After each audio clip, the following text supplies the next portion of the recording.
Disclaimer. The purpose of this film is not to give you professional Rockefeller propagandized medical advice regurgitated from controlled big pharma textbooks. Consult your nearest Rockefeller licensed doctor for any such drivel.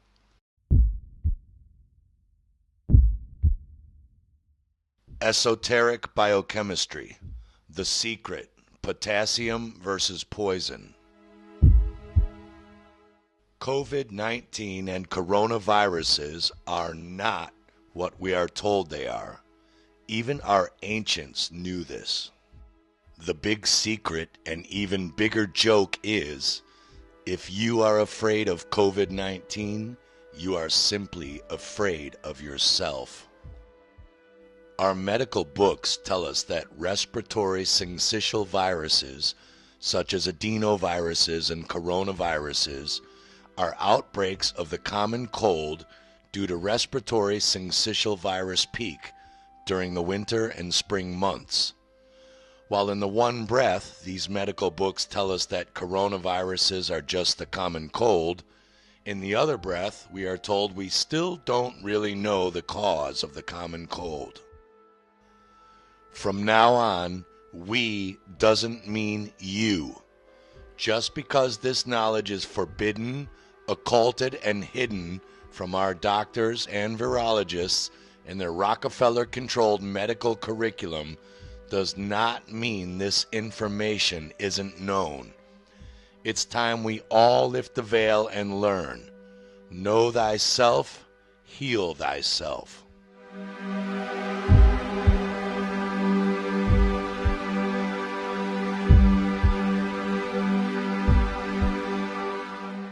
Notice that the etymology of the word virus comes from the 1300s, from the Latin word virus, which means poison or poisonous fluid, which comes from the Old Irish Aryan Hyperborean fi and the Welsh gwi, which means poison.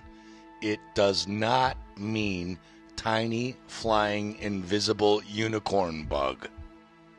A look at any esoteric or even regular biochemistry book from before Rockefeller-controlled medicine took hold, such as this one around 1932, shows that viruses don't even exist, and the subject of virulent diseases is short and to the point.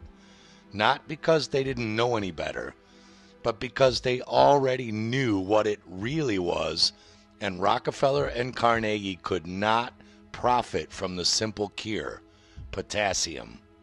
But what does virulent mean? It means full of corrupt or poisonous matter. Why is it that COVID-19 or every other flu or common cold kills the elderly and our babies, but puts the rest of us on a couch for a few days? It's because oil is truly a fuel, a solvent, a lubricator and purifier for man's body as well as machinery.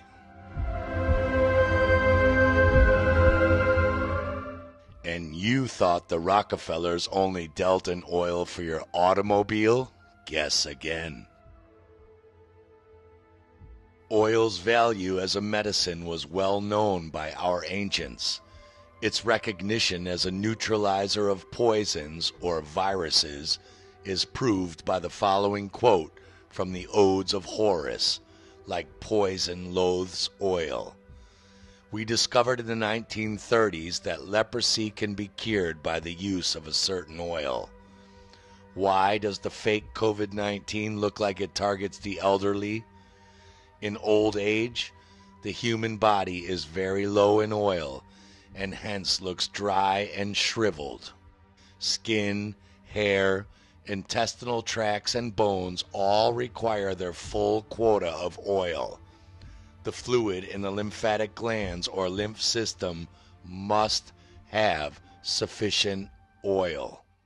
People age. They try to find ways to preserve their appearance, and a Florida woman says she has found the fountain of youth. News Channel 5's Tanya Rogers joins us now with this special report. Tanya? Well, Jane, Shannon, and I have had several people ask me, how old is she? She is a grandmother, and she is eligible for a senior citizen discount. Her quest started because she wanted to feel healthy and have lots of energy, but she has reaped more benefits than she anticipated. And here we have some ginger. Annette Larkins shows off her garden in her Miami-Dade County backyard. It's full of fruits and vegetables. Every corner of her garden has something that is edible. And I've been eating them, and they're so good. She also collects rainwater to drink and water her plants. Annette says the food in her garden is her fountain of youth. I'm very vibrant. I have lots of energy, as I told you before. I'm up at no later than 5:30 in the morning as a rule, and I'm ready to go. Annette's husband owned a meat store in the 1960s. That's when she became a vegetarian. But as the years went by, she became a raw vegan.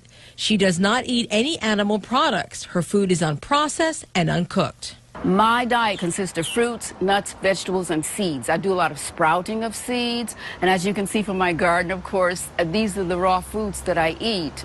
Annette also juices fruits and veggies. You name it, she can juice it. Grapefruits, pineapples, even spinach. But not everyone in the Larkins family eats and drinks this way. Annette's husband of almost 54 years chose to continue to eat the way he did when they were first married. I really wish I would have did what she's done. Amos Larkin says people even wonder if Annette is his wife. They'll ask me, what am I doing with their young girl? Or they'll say, you got your granddaughter with you, and things like that, Amos takes prescription medicines daily for high blood pressure and diabetes. Annette says she doesn't even take an aspirin. Because friends and strangers kept asking her questions about her health and youthful appearance, she decided to publish 2 Journey to Health booklets, and she produced the DVD 12 years ago. Discovery Channel, they took sections of the booklet and translated them into Spanish, which, by the way, is my second language. So how old is this size 4 beauty? Annette just turned 70 years old. This one lady who is my age, she said, was telling her friend that I used to tell them about eating, and they wouldn't listen. And her reply was to that, or her response to that was, look at her now and look at us. She's an amazing person, though. Oh, man. I mean, really, she do everything. Build computers. Oh, she's make all her own clothes, grow her own food, speak 3 languages. It's amazing. Now, Annette has been eating completely raw for 27 years. And we want to remind everyone, no matter how old you think she really looks, she changed her lifestyle to feel better and have a good quality of life. And her husband says, I wish I had done what she did. And I said, well, is it too late? He goes, yeah, it's too late for me. She looks fantastic, but in this day and age, a lot of people asking you, has she had plastic surgery? She hasn't. She said she hasn't had any plastic surgery. She said, but never say never. Because she said maybe when I'm 80, I might change my mind. But she hasn't had any plastic surgery. And it's really neat because he says she's so beautiful. And he says when he wants to get help, when he goes to like the grocery store or something, he says, Annette, you walk in front of me because you get all the attention and then I'll be able to ask the questions. Works out in his favor there. And her kids, her 2 boys are in their 50s, early 50s. Yeah. How was the orange juice? I saw you tasting it. It was very good. And she literally drinks all that through like a week or 2 weeks. Yeah, it's amazing. amazing. It's a full-time job, I'm sure, prepping that food. It is. Tanya, great story, Tanya. Very enlightening and eye-opening. Thank you. You're welcome. Do you think Annette's worried about COVID-19? It is said that the ocean contains enormous quantities of Kali-sulf, or potassium sulfate, in addition to the other 3 combinations of this potassium salt. It is highly electric.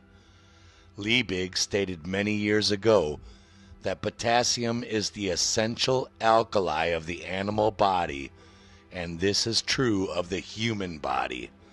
In combination with sulfur, it forms oil, or Kali-sulf, potassium sulfate. What do you mean, alkali? A carbonate or hydroxide of an alkali metal, slippery like oil? Caustic and characteristically basic in reactions, any of a various soluble mineral salts found in natural waters and arid soils? Do you mean like hydroxychloroquine or chlorine dioxide? No!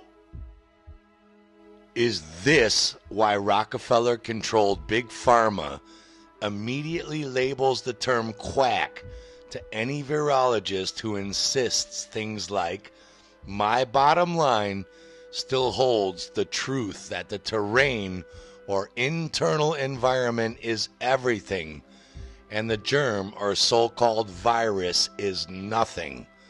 The germ or so-called virus can only be a symptom of cellular breakdown due to an imbalance of the delicate alkaline pH balance of the body's fluids or oils, and not the cause of that breakdown.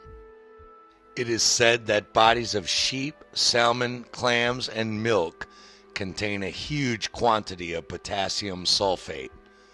For vegans and vegetarians, beet greens like spinach, kale, white beans, avocados, potatoes, acorn squash, white button mushrooms, bananas, tomatoes, wheat, yeast, rice bran, molasses, soybeans, figs, seaweed, orange juice, Brussels sprouts, pistachios, sunflower seeds, palm hearts, pumpkin and squash and seeds, almonds, watermelon seeds, dates, cashews, and walnuts contain the same.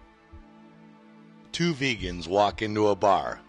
I only know because they told everybody immediately. Anyway, it is said that the body of sheep contain a huge quantity of potassium sulfate salt, which may be the reason why mutton fat is supposed to possess healing qualities. Sheep are said to excrete a very great quantity of potassium in their perspiration, and 1/3 of the weight of raw merino Spanish sheep consists of potassium compounds. Here again, we have esoteric proof that the correct allocation of potassium phosphate to Aries, the cerebrum, or the sheep or lamb sign, as well as to Virgo, the Virgin, which creates the Lamb of God, which takes away the sins of the world, as sins means deficiency and also disease. This statement is clear. Lack of potassium, or kalium as it is chemically known, in all three combinations causes virulent and poisonous diseases.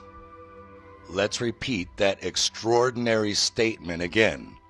Lack of potassium sulfate, potassium chloride, and potassium phosphate causes viruses and poisonous disease. The word disease is exactly what it says. It is cellular dis-ease. This is what is meant when you hear the statement, the terrain is everything, the germ is nothing. You have as much chance of catching potassium deficiency from bats, pigs, and coughing people as you do catching acne from a teenager, and we'll get into the experiments that prove this later in this film. In fact, the entire pharmaceutical and vaccine industry is based on a 240-year-old germ theory. Have you ever asked why it's still a theory and not proven after all of that time? Back to potassium. Potassium phosphate makes up the cells in Aries, the ram or Lamb of God, which is our body's cerebrum, the higher God-mind brain that gives directives to our motor cerebellum to make the body do what we desire it to do, and to start the alchemical processes to heal toxicity in the rest of the body. It also makes up the electric spinal cord, sensory nerves, and even the cells in our face to lower jaw, which is one of the main toxic ejection centers of the body, through nasal cavities and the mouth for lung phlegm ejection. If you've ever been down with the flu or a bad cold, you know very well how much activity is going on in this region to eject toxins, stuffy or runny nose, cough, fever, headache, etc.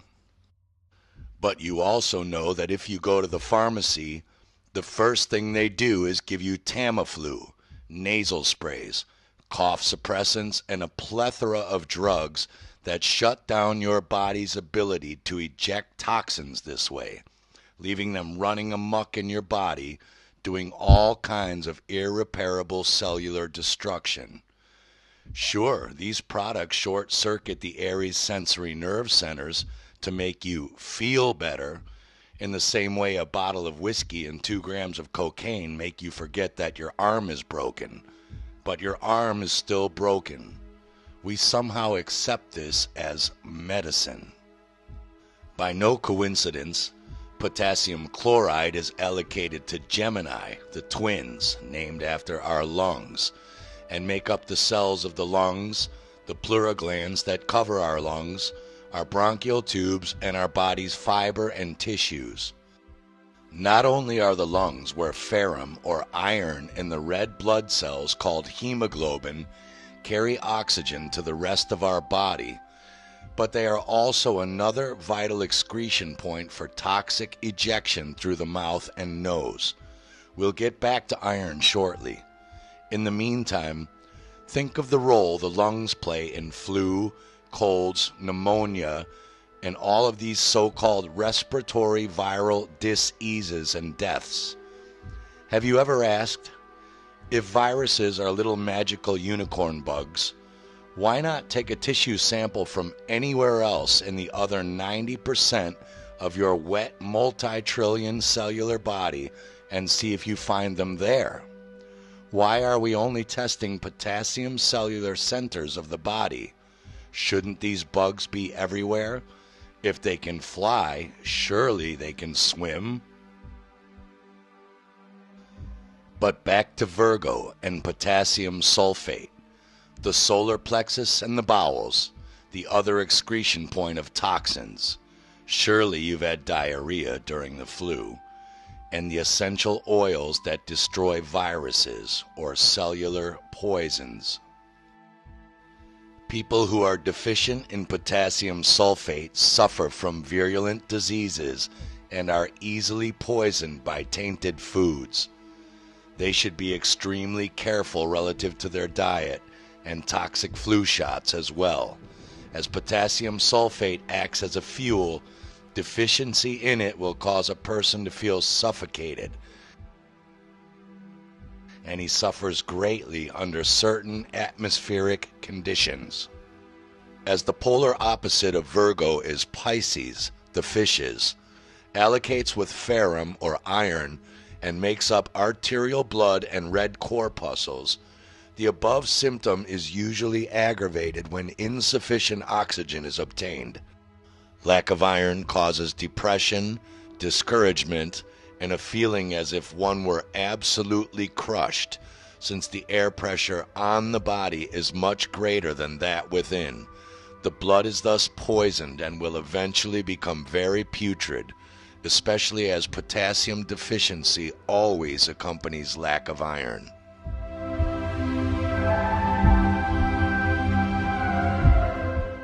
Combustion cannot take place in the absence of air. An infallible modality indicative of potassium sulfate deficiency is a rise of temperature in the afternoon or early evening. The spiritual inspiration of God and man gives spiritual power and physical life. The word inspiration literally means to breathe in. Iron attracts oxygen, in which is the breath of life, that which elevates, lifts up, and inspires. As the fluid of the body becomes depleted in iron, the corpuscles, or the fish germs of Pisces, slowly suffocate and eventually putrefy. This is the true cause of cancer. Without iron, combustion cannot go on.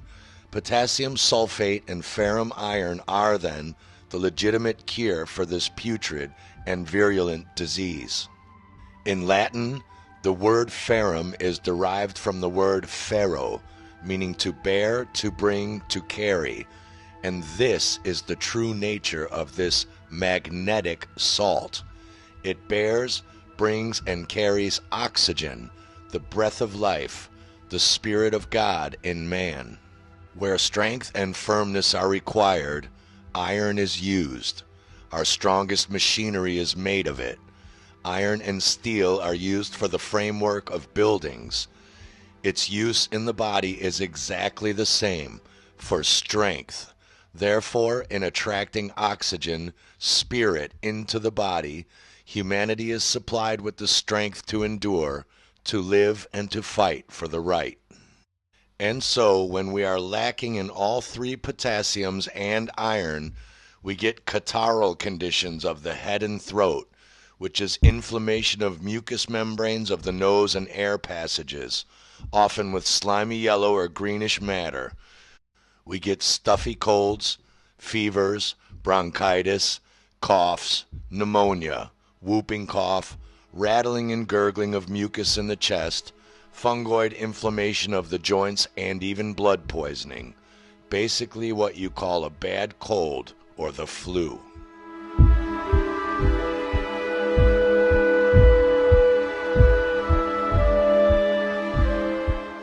This is a color-stained micrograph of an aggregation of infected red blood cells with the phantom coronavirus.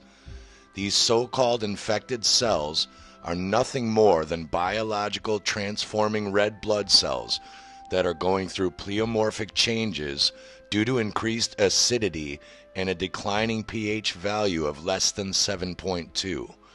The biological transformation of blood or body cells is a natural process that takes place in an acidic environment of the interstitial fluids of the interstitium compartments, and then spilling over into the blood plasma via hydrostatic pressure caused by the buildup of dietary and metabolic acidic waste, which has not been properly eliminated by the lymphatic system via the 4 channels of elimination: urination, defecation, perspiration, and or respiration.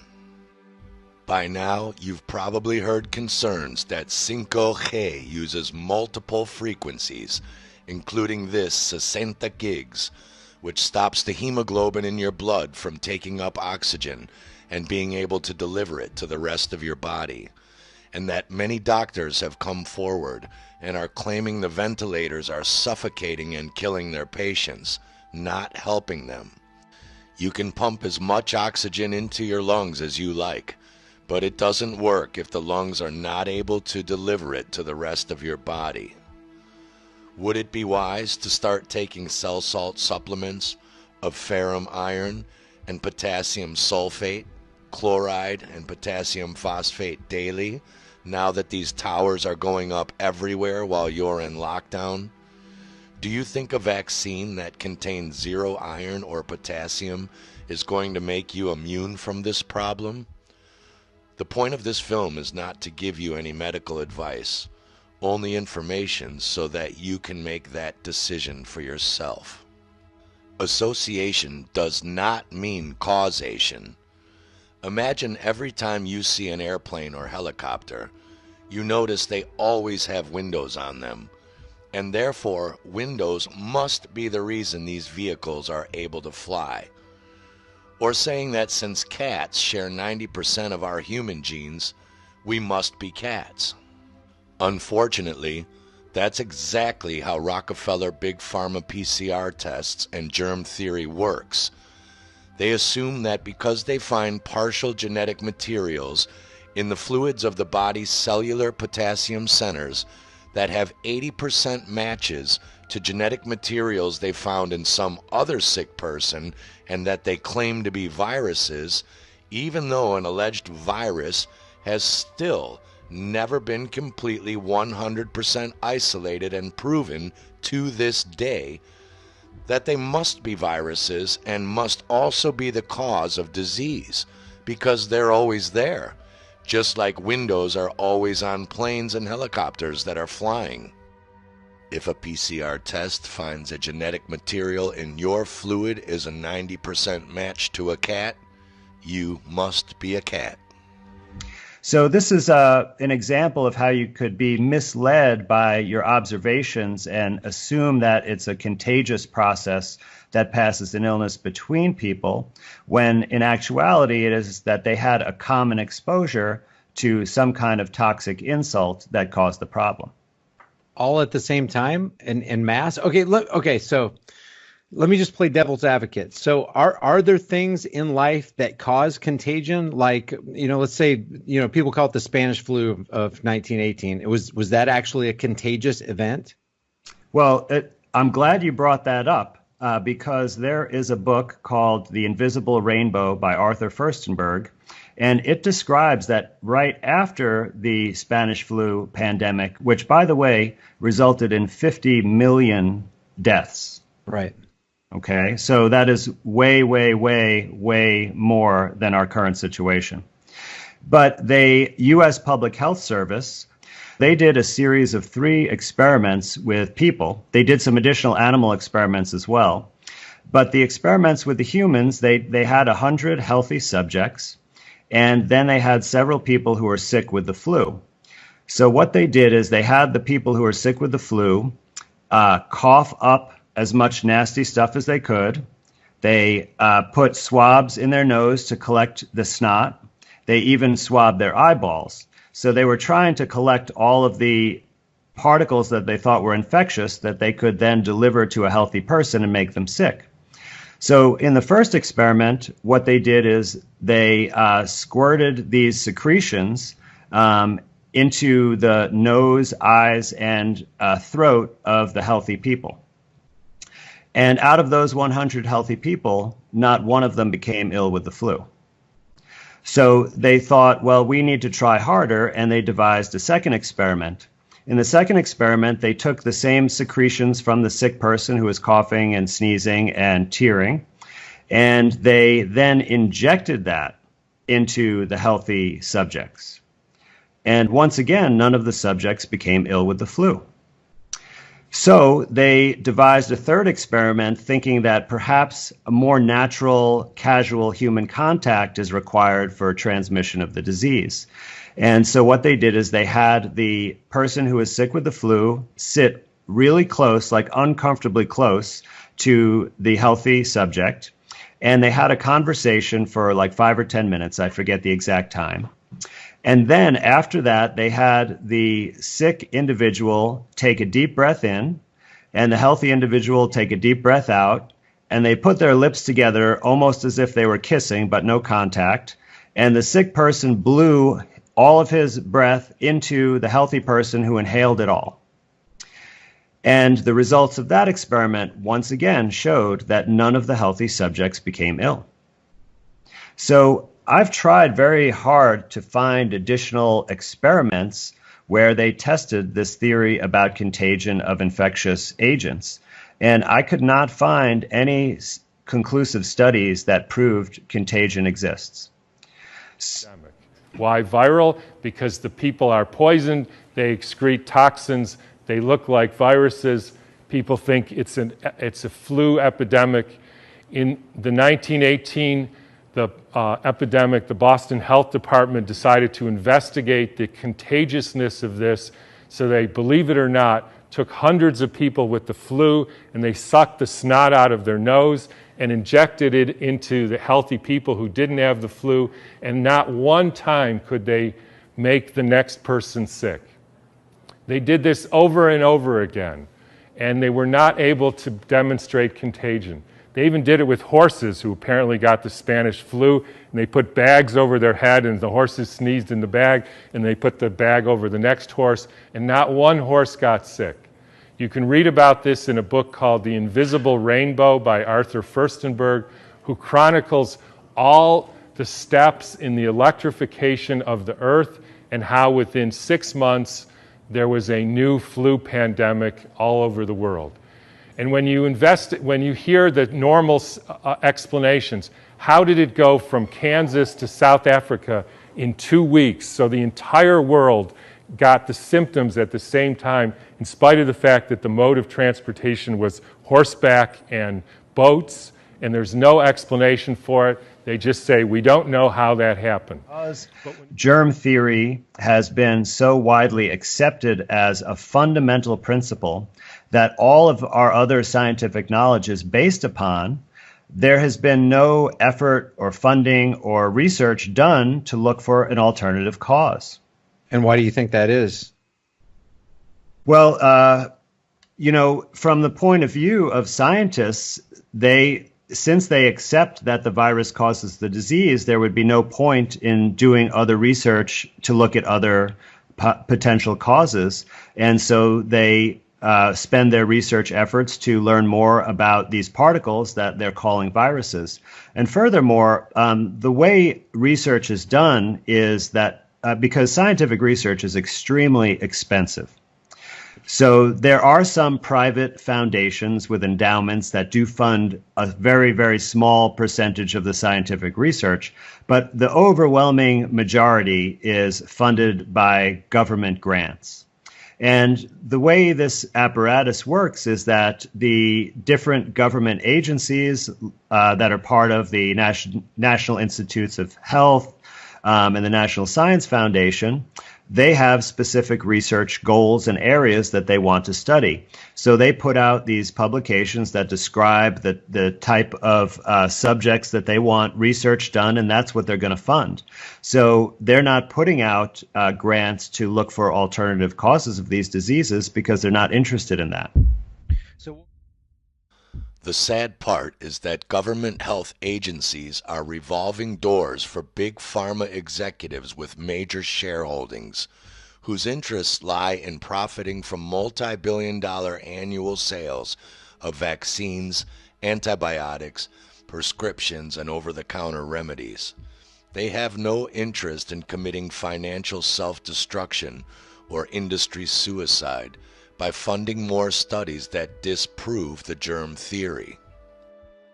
More frightening is the fact that the world is on government-ordered lockdown and people are afraid to stand 6 feet from each other over an unproven virus with very little symptoms and an extremely low mortality rate of only 240,000 people dead in over 4.5 months. While during the 1918 Spanish flu pandemic, which was allegedly so contagious and deadly, it killed 50 or 60 million people in just a few months, scientific experiments weren't able to infect even one person or horse in many, many hundreds of attempts of prolonged intimate physical contact, even by injection. Let that sink in.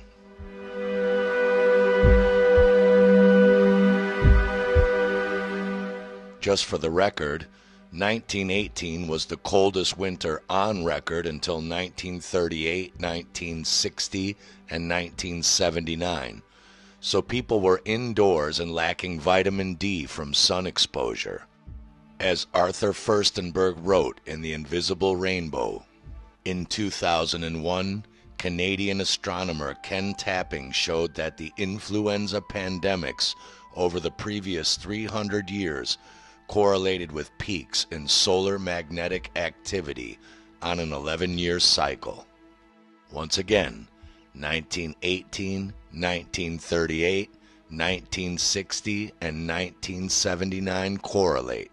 It has also been found that some outbreaks of influenza spread over enormous areas in just a few days, a fact that is difficult to explain by contagion from one person to another. Also, numerous experiments seeking to prove direct contagion through close contact, droplets of mucus, or other processes have proved fruitless. From 1933 to the present day, virologists have been unable to present any experimental study proving that influenza spreads through normal contact between people. All attempts to do so have met with failure. On top of that, wireless radio transmitters replacing the old wired telegraph system were put up all over the world at around that same time, adding a new cellular biological toxin we had yet to evolve through. To add insult to injury, after Bayer lost its aspirin patent in 1915 and the great aspirin and phenol wars began, chemists were pressing millions of aspirin in powder pills, and people were popping them like candy for the flu, unaware that fever is essential for removing cellular toxins from the body, and stopping that fever can mean death, never mind the other obvious health risks of overdosing on aspirin. On top of that, 1918 was the first worldwide mass vaccination program. Dr. Eleanor McBean, author of The Poison Needle, was a young girl during the 1918 Spanish flu pandemic. As she points out, the soldiers were getting sick and dying because they were given anywhere from 14 to 25 vaccine shots during the First World War. The First World War was of a shorter duration than anticipated, so the vaccine makers were unable to use up all their vaccines. As they were and still are in business for profit, they decided to sell it to the rest of the population. So they drummed up the largest vaccination campaign in history. There were no epidemics to justify it, so they used other tricks. Their propaganda claimed the soldiers were coming home from foreign countries with all kinds of diseases and that everyone must have all of the shots on the market. The people believed them because, first of all, they wanted to believe their doctors, and second, the returning soldiers certainly had been sick and dying. The people didn't know it was from doctor-made vaccine diseases, as the army doctors don't tell them things like that. Many of the returned soldiers were disabled for life by these drug-induced diseases. Many were insane from post-vaccinal encephalitis, but the doctors called that shell shock, even though many of the soldiers had never left American soil. The conglomerate of disease brought on by the many poison vaccines baffled the doctors, as they had never had a vaccination spree before which used so many different vaccines. The new disease they had created had the symptoms of all of the diseases they had injected into people. There was high fever, extreme weakness, abdominal rash, intestinal disturbance, lung congestion, chill and fever, swollen sore throat clogged with the false membrane, and the choking suffocation because of difficulty breathing, followed by gasping and death, after which the body turned black from stagnant blood that had been deprived of oxygen in the suffocation stages. In the early days, they called it the Black Death.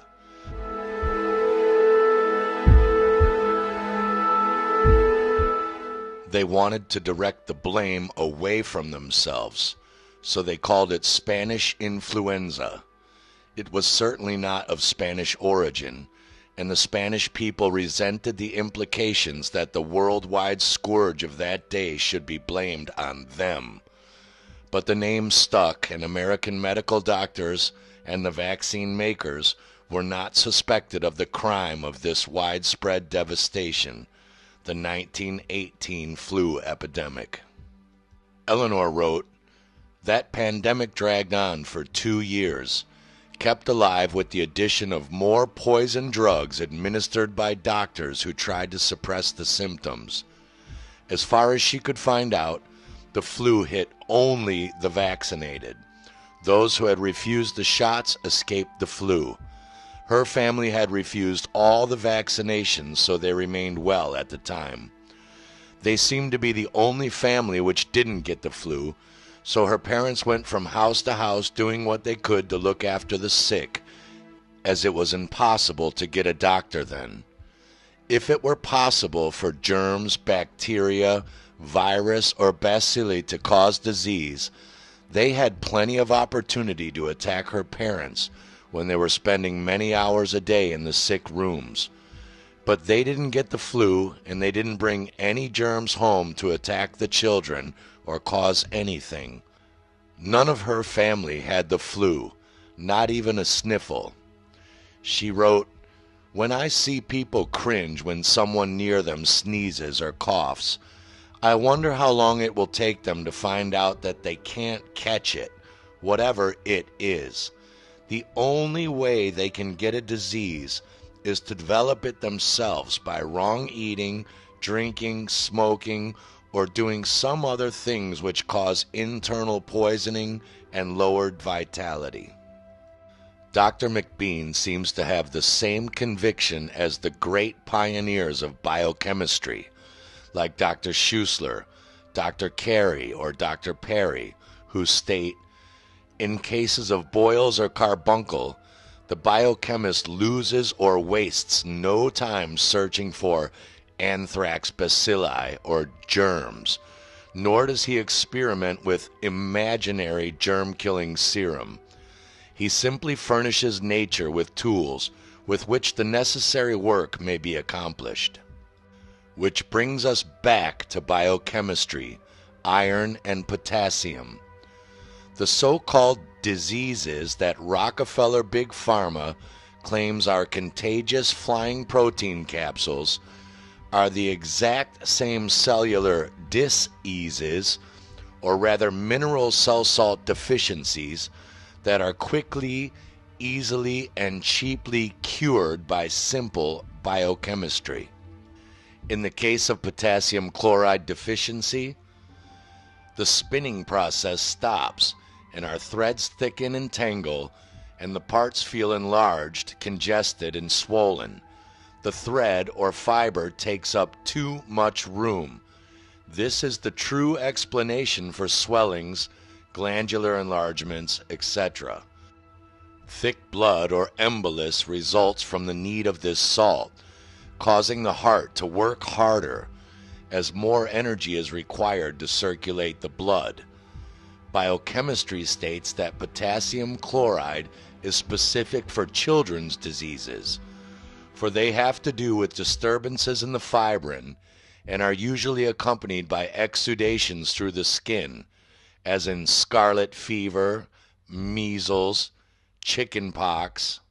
Your kids do not catch chicken pox.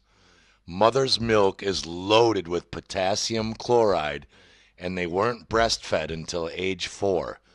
So they are simply expressing fibrin disturbances and embolism at roughly the same age. Association does not mean causation. Remember, windows do not make airplanes fly. Swollen glands, throat irritation, tonsillitis, mumps, etc. And to the degree in which iron or ferrum phosphate is deficient, fever will manifest. Other physical symptoms arising from lack of potassium chloride are stuffy colds in the head, catarrh, mumps, smallpox, pneumonia, and even coughs. Smallpox, potassium chloride deficiency, and not a contagious virus? But wait a minute. The entire vaccine industry was started on the assumption that the smallpox epidemic was curable by exposure to a contagious cowpox virus.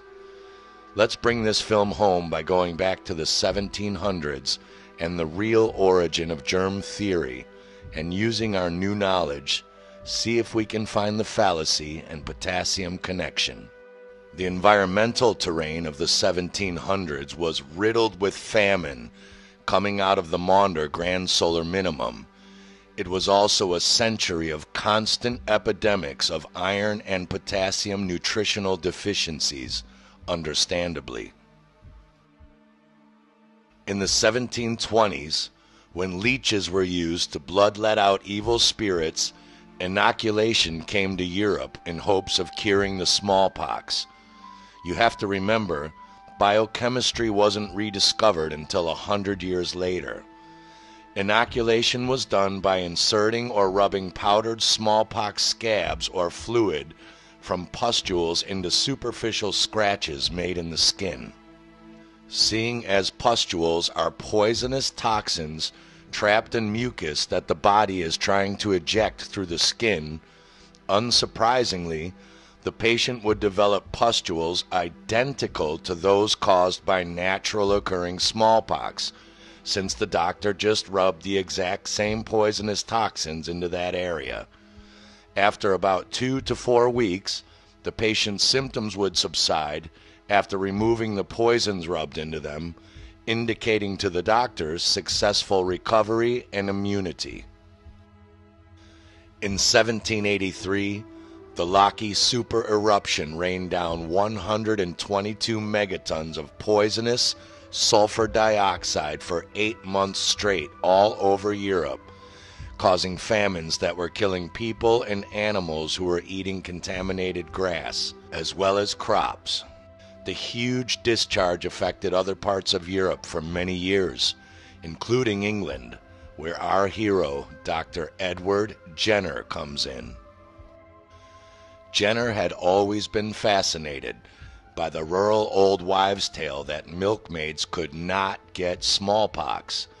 He believed that there was a connection between the fact that milkmaids only got a weak version of smallpox, the non-life-threatening cowpox, but did not get smallpox itself. A milkmaid who had caught cowpox got blisters on her hands, and Jenner concluded that it must be the pus in the blisters that somehow protected the milkmaids. Jenner decided to try out his new theory. Rather than experiment on himself, he found a young boy named James Phipps to be his guinea pig. He took some pus from what he thought were cowpox blisters found on the hands of a milkmaid named Sarah Nelms. She had milked a pox-ridden cow named Blossom and had developed the telltale blisters. Jenner injected her pus into James. He repeated the process over 9 days, gradually increasing the amount of pus he put into the boy. He then injected James with pus from Blossom the cow.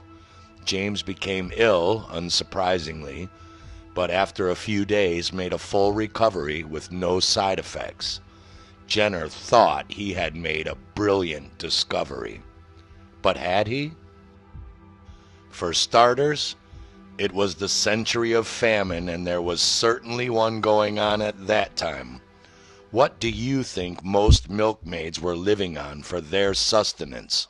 Mother's milk, especially from cows, is loaded in potassium chloride and potassium phosphate, and even the perfect amount of sulfur to be converted into potassium sulfate. Even if the mother is deficient herself, nature will allocate the nutrients to her milk to ensure the survival of her children and her species. Famine-starving milkmaids living off potassium-rich cow milk all day would obviously therefore not express smallpox from potassium deficiency. Some of the milkmaids did, however, express pox on their hands and palms. This is what is now known as shedding. The skin is a porous organ, and if you are touching poisonous, toxin-ridden blisters on cow teat all day, you are absolutely going to absorb those same poisons into your hands. It is the same reason inoculation was performed, and the same reason you are told to wash your hands after wiping your ass or handling poisonous chemicals or rotten food. Jenner was no doubt a brilliant country doctor for his time, but he was no Columbo and definitely not a scientist, just like our friend Kill Bill. Jenner had no scientific control group or gold standard, and he miserably failed all of Koch's postulates, failing to notice that not all milkmaids exposed to cowpox were immune, or that it was their hands and not bodies that had pox, and that many of the farmers and families exposed to the same cows every day for feed and other reasons still had the pox themselves. And this is the scientific basis for the reason you're locked in your house and social distancing.